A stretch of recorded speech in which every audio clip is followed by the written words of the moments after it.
Good morning, Barbs. It's Saturday and I need to come up with a different greeting because it's never morning when I do these videos. It is 5 o'clock, 6 o'clock in the afternoon. Sorry. As you already know, Fidia Sessio, a very important Argentine psychoanalyst, died this Wednesday. He wrote many books, he wrote for a psychoanalytical magazine, and he was my mom's analyst. Most importantly, he was her teacher for 40 years. He was the one who got her interested in psychoanalysis in the first place, so you can imagine my mom's taking this pretty hard. And to be honest, I am too. I saw Fidias in May in a congress I went to in Mendoza. He even presented a paper, a really brilliant one at that. I think I didn't understand most of it because it was very complex, but my mom did. And she was fascinated by how she never stopped learning from him. It was very funny to see the other analysts fascinated by this guy because we would be at the hotel lobby discussing something and he would walk by and one of the analysts would be like, "Oh my god, that's Fidia Sessio!" And we'd all turn around and look at him from a distance like he was some celebrity that we had just come across. We took a picture with him. The man was a rock star.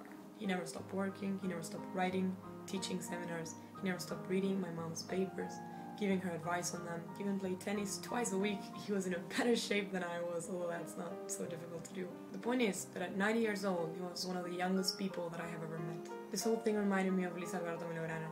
He was the founder of my school. We called him Beto. School became my second home. It still is in many ways. He was friends with Borges, as you can see in this picture.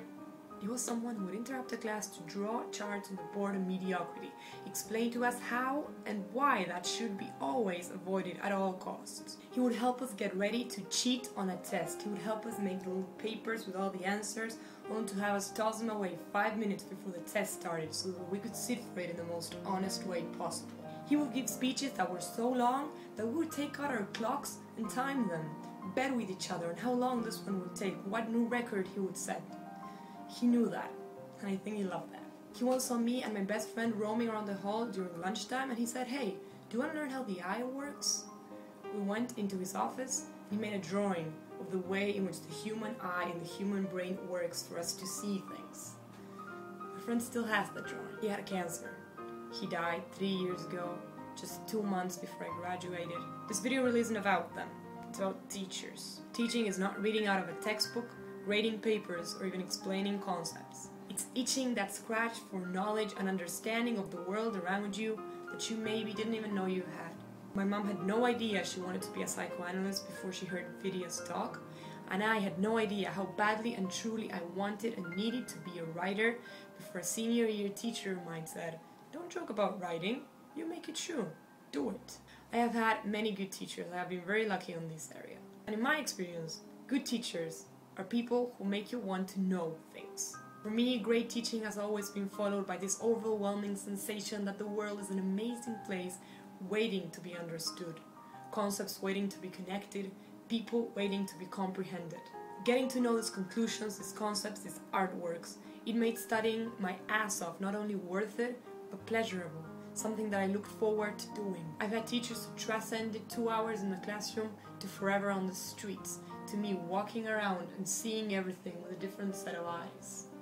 Good teachers are just a fancy pair of glasses prescribed by great schools. The best part of it is, you didn't even know you couldn't see things right. I learned about theories of communication in university and I will never look at a Happy Meal from McDonald's the same way. I learned about photography by reading The Aleph by Jorge Luis Borges, and I truly understood how complexly beautiful and poetic the process of communication really is. I learned about the arts and the workings of the filmmaking and how we perceive movement because of the empty spaces between each of the frames used to make a movie. In psychology, I learned how the human mind needs desire, needs to want something, to lack something, to move forward. So I learned in 2 completely different subjects that movement arises from empty spaces. Barbs, when Beto died, even though I hadn't seen him around the school for so long because he had been sick, I felt a little part of me die too. I'm sure that's how my mom feels now.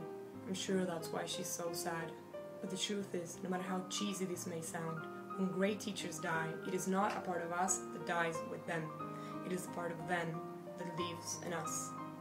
So we know that teacher you had in 4th grade who made you want to have math class, that teacher you had in high school who made you love literature, those teachers you have in university who make you excited about what you're going to do for a living, hug them today. Or at least tell them that they're doing their job right. return the favor they are doing of making you be in love with the world by making them know that they have created that inside of you. I'll see you tomorrow.